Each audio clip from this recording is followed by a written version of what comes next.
नमस्कार साथियों, पॉलिटेक्निक पाठशाला में आप सभी का स्वागत है। एनालॉग इलेक्ट्रॉनिक्स में आपको तीसरा चैप्टर पढ़ाया जा रहा है। ठीक है, तीसरे चैप्टर में आज आपको पढ़ाएंगे ऑपरेटिंग पॉइंट के शिफ्ट होने के कारण। ठीक है, ऑपरेटिंग पॉइंट को शिफ्ट करने वाले कारक, ऐसे कौन कौन से कारक है जो ऑपरेटिंग पॉइंट को क्या करेंगे, शिफ्ट करेंगे। ठीक है, जो ऑपरेटिंग पॉइंट होता है वो एक्टिव रीजन के ठीक मध्य में होना चाहिए। ठीक है, अगर मध्य में नहीं है तो या तो कट ऑफ रीजन की तरफ होगा या तो एक्टिव सेचुरेशन रीजन की तरफ होगा। तो अगर मध्य में नहीं है, कट ऑफ की साइड है या सेचुरेशन की साइड है, तो इनपुट सिग्नल का पूर्ण रूप से एम्प्लीफिकेशन नहीं हो पाएगा और आउटपुट हमें डिस्टॉर्टेड मिलेगा। जैसी वेव शेप चाहिए वैसी वेव शेप हमें नहीं मिल पाएगी। ठीक है, तो ऐसा तभी होगा जब एक्टिव रीजन में हमारा ऑपरेटिंग पॉइंट नहीं रहेगा, उसके मिडिल में नहीं रहेगा, तब ऐसा हो पाएगा। तो ऑपरेटिंग पॉइंट के शिफ्ट होने के दो कारण होते हैं। ठीक है, एक आपका ट्रांजिस्टर के पैरामीटर में परिवर्तन आ जाए, दूसरा आपका टेम्परेचर में परिवर्तन आ जाए। ट्रांजिस्टर के पैरामीटर में परिवर्तन का मतलब है, पैरामीटर का मतलब है कि अल्फ़ा, बीटा, IC और VCE। अल्फ़ा क्या है? अगर अल्फ़ा के मान में परिवर्तन होगा तो बीटा के मान में अवश्य परिवर्तन होगा, क्योंकि बीटा बराबर होता है आपका अल्फ़ा अपान 1 माइनस क्या होता है, अल्फ़ा। अल्फ़ा के मान में अगर थोड़ा सा परिवर्तन होगा तो बीटा के मान में बहुत ज़्यादा परिवर्तन आ जाता है। तो बीटा का मान जब बहुत ज़्यादा परिवर्तित होगा तो कलेक्टर करंट IC का मान परिवर्तित होगा, जिससे VCE का मान भी क्या हो जाता है, चेंज हो जाता है।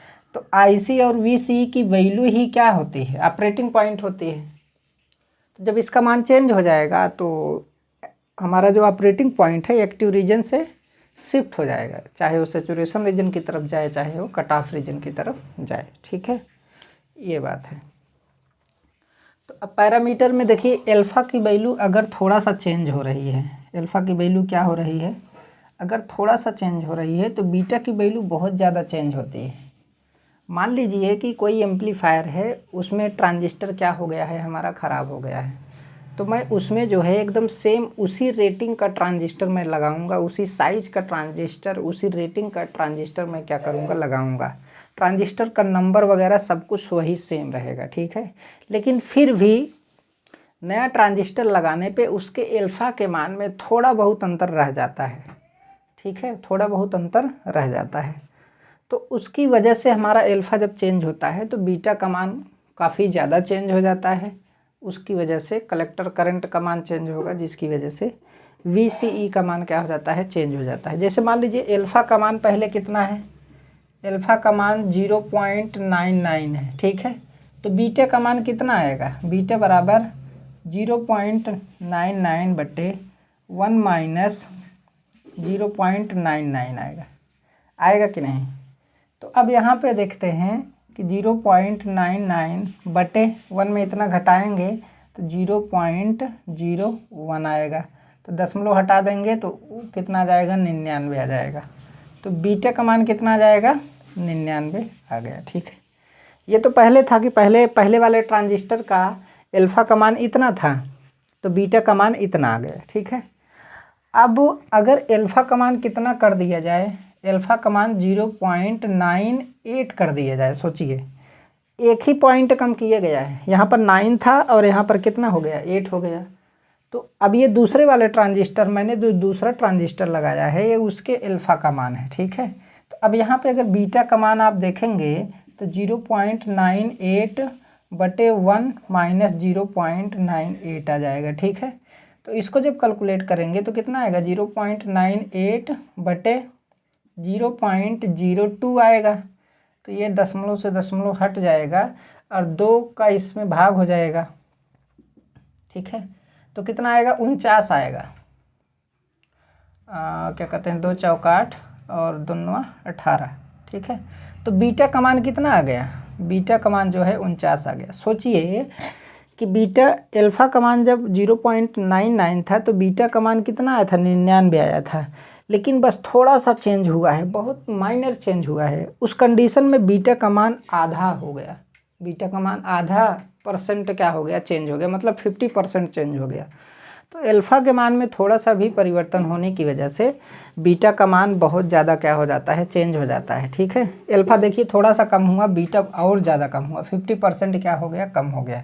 तो जब बीटा का मान कम हुआ तो देखिए ये वाला जो फार्मूला है ये चीज़ आप पहले से पढ़ चुके हैं, आई सी बराबर बीटा आई बी।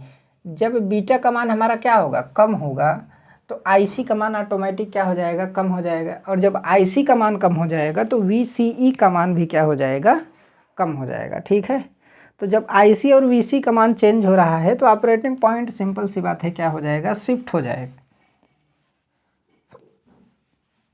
ये तो मैं वैल्यू इसलिए लिया था ताकि आपको मैं समझा सकूं। तो यहाँ पर लिखा गया है कि ऑपरेटिंग पॉइंट के शिफ्ट होने के मुख्य 2 कारण हैं। पहला है ट्रांजिस्टर के पैरामीटर में परिवर्तन। यह ट्रांजिस्टर का बीटा चेंज हो जाए तो आईसी का मान चेंज हो जाता है, जिससे वीसी का मान चेंज हो जाता है और ऑपरेटिंग पॉइंट शिफ्ट हो जाता है। आईसी का मान चेंज होने के लिए इस फार्मूले को आप समझ सकते हैं, आईसी बराबर बीटा आई बी प्लस बीटा प्लस 1 कोष्ठक बंद, फिर उसके बाद आईसीबीओ। आईसीबीओ क्या है, लीकेज करंट है। आईसीबीओ क्या है, लीकेज करंट है। ठीक है, ये फार्मूला पहले ही पढ़ चुके हैं तो बार बार बताने की ज़रूरत नहीं है। दूसरा क्या है, टेम्परेचर में परिवर्तन। अब आपको पता है कि टेम्परेचर अगर चेंज होगा, टेम्परेचर अगर इंक्रीज हो रहा है तो टेम्परेचर के इंक्रीज होने की वजह से जो है लीकेज करंट क्या होती है, इंक्रीज होती है। माइनॉरिटी चार्ज कैरियर बढ़ते हैं, उनकी वजह से लीकेज करंट इंक्रीज होती है। जब लीकेज करंट इंक्रीज होगी तो कलेक्टर करंट अपने आप क्या होगा, इंक्रीज होगा। कन्फर्म है, ठीक है, कलेक्टर करंट क्या हो जाएगा, इंक्रीज हो जाएगा। क्योंकि लीकेज करंट क्या है आपका, आईसीबीओ है, आईसीबीओ। तो अगर टेम्परेचर आपका क्या होगा, टेम्परेचर अगर आपका बढ़ेगा तो लीकेज करंट आईसीबीओ का मान क्या होगा, बढ़ेगा। ये चीज़ आपको पहले ही बताया गया है। तो जब आईसीबीओ बढ़ेगा तो आईसी का मान बढ़ेगा, जब आईसी का मान बढ़ेगा तो वीसीई का मान बढ़ेगा, जब वीसीई का मान बढ़ जाएगा तो ऑपरेटिंग पॉइंट क्या हो जाएगा, शिफ्ट हो जाएगा। तो वीसी का मान, जब आईसी और वीसी का मान बढ़ता है ना तो ऑपरेटिंग पॉइंट सैचुरेशन रीजन की तरफ जाता है, और जब आईसी और वीसी का मान घटता है तो ऑपरेटिंग पॉइंट हमारा किधर आता है, क्या कहते हैं, हाँ, कलेक्टर करंट अगर बढ़ेगा, अगर कलेक्टर करंट बढ़ेगा, ठीक है, तो उस कंडीशन में जो है कलेक्टर करंट बढ़ेगा और वीसी का मान क्या होगा, कम होगा, तो वो किधर जाता है, सैचुरेशन रीजन की तरफ जाता है। और कलेक्टर करंट का मान घटेगा और वीसी का मान बढ़ेगा तो उस समय हमारा जो ऑपरेटिंग पॉइंट होता है वो कट ऑफ रीजन की तरफ जाता है। ठीक है, उसके बारे में और अच्छे तरीके से आपको बताएंगे, अभी केवल आपको बस इतना जानना है। ठीक है, टेम्परेचर में परिवर्तन, दूसरा क्या है, टेम्परेचर में परिवर्तन। टेम्परेचर बढ़ने से लीकेज करंट बढ़ती है, जिससे कलेक्टर धारा में वृद्धि होती है। अब वीसी भी चेंज हो जाता है और ऑपरेटिंग पॉइंट शिफ्ट हो जाता है। तो आईसी बराबर बीटा आई बी प्लस बीटा प्लस 1 कोष्ठक बंद आईसीबीओ। ठीक है, आईसीबीओ मतलब क्या है, लीकेज करंट। तो लीकेज करंट जब बढ़ेगी तो यहाँ पर लिख लीजिए कि अगर आईसीबीओ बढ़ेगी, आईसीबीओ अगर बढ़ेगी तो आईसी का मान हमारा क्या होगा, बढ़ेगा।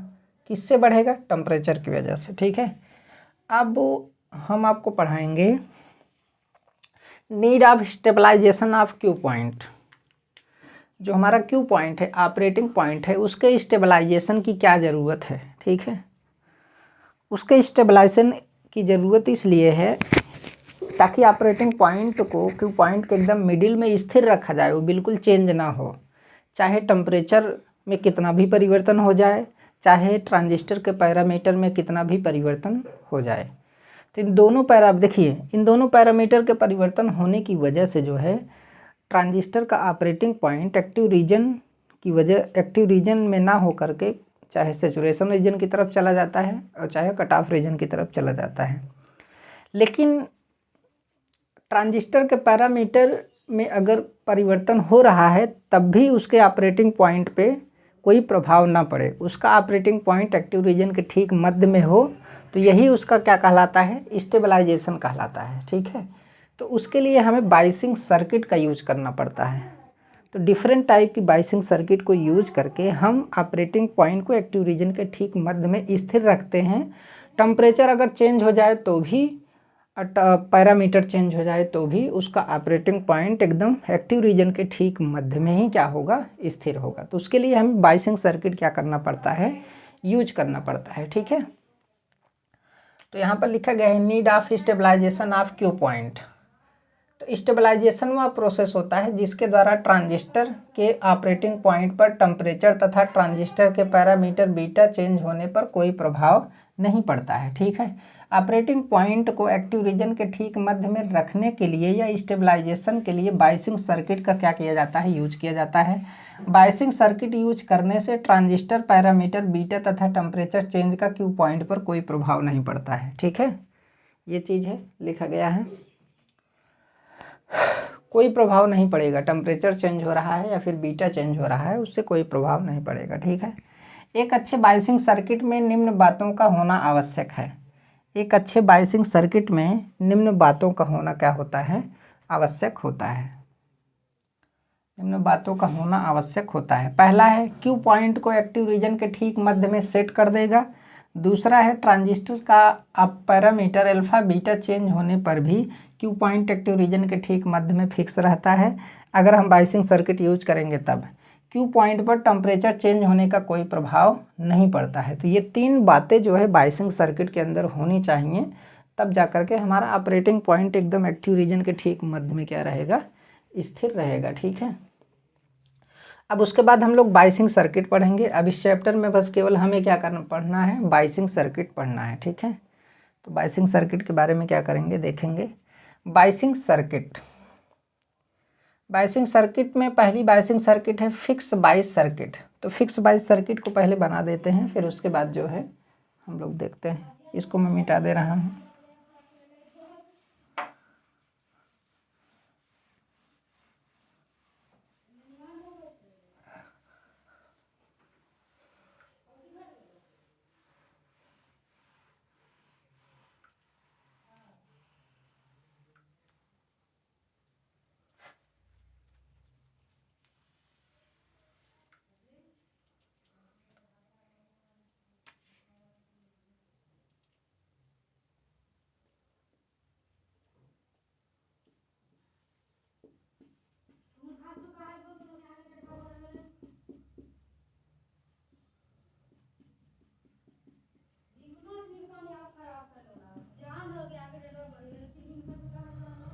फिक्स बायस सर्किट, ठीक है। तो पहले इसका फिगर आपको बनाना पड़ेगा। फिगर बना लेते हैं। अब यहाँ से सर्किट आपका क्या हो जाता है, चालू हो जाता है। एक थर्मल रनवे होता है, स्टेबिलिटी फैक्टर होता है, वो आपके सिलेबस में नहीं है, नहीं तो मैं उसको भी बता देता।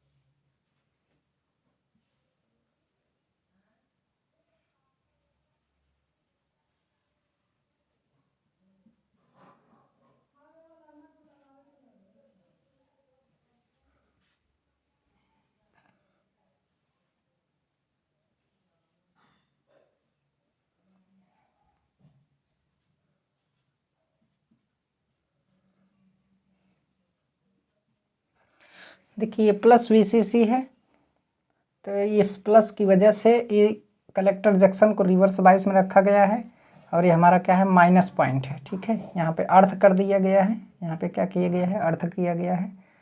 यहाँ पर VCC एक ऐसा केवल एक ही वोल्टेज सप्लाई के माध्यम से जो है हम बेस को भी करंट दे रहे हैं और कलेक्टर को भी करंट दे रहे हैं। ठीक है, बेस को भी करंट दे रहे हैं और कलेक्टर को भी करंट दे रहे हैं। इधर से हमारी बेस करंट प्रवाहित होगी IB, और इधर से हमारी कौन सी करंट आएगी, IC करंट आएगी, और इधर से टोटल करंट हमारी जाएगी।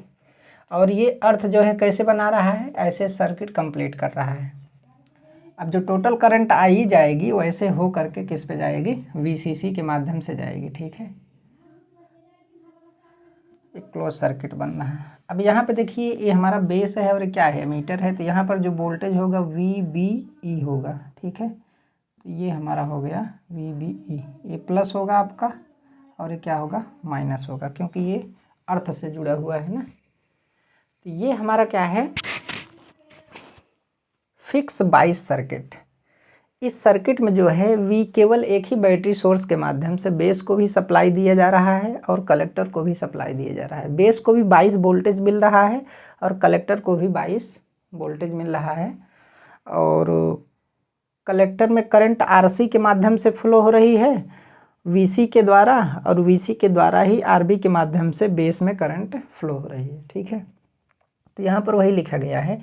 इस सर्किट में बैटरी VCC बेस तथा कलेक्टर को बाइसिंग वोल्टेज प्रदान करता है। इस सर्किट में बैटरी VCC बेस तथा कलेक्टर को बाइसिंग वोल्टेज प्रदान करता है। ठीक है, बेस को VCC द्वारा RB के माध्यम से धारा दी जाती है तथा कलेक्टर को VCC के द्वारा RC के माध्यम से धारा दी जाती है। ठीक है, इस सर्किट में अब इसमें कैलकुलेशन होगा। कैलकुलेशन के बाद ही जो है आप समझ पाएंगे कि कैसे जो है Q पॉइंट हमारा स्टेबलाइज्ड होगा। ठीक है, एक पॉइंट पर, और कितना इस सर्किट का क्या मेरिट है, क्या डीमेरिट है, इसका लिमिटेशन क्या है, इसके बारे में जो है अगले लेक्चर में हम क्या करेंगे पढ़ाएंगे। अभी केवल वैसे एक पहला बाइसिंग सर्किट था, इसको मैंने बना दिया। ठीक है, ये फिक्स बाइस सर्किट है। फिक्स क्यों बोला जाता है आगे आपको बताएंगे।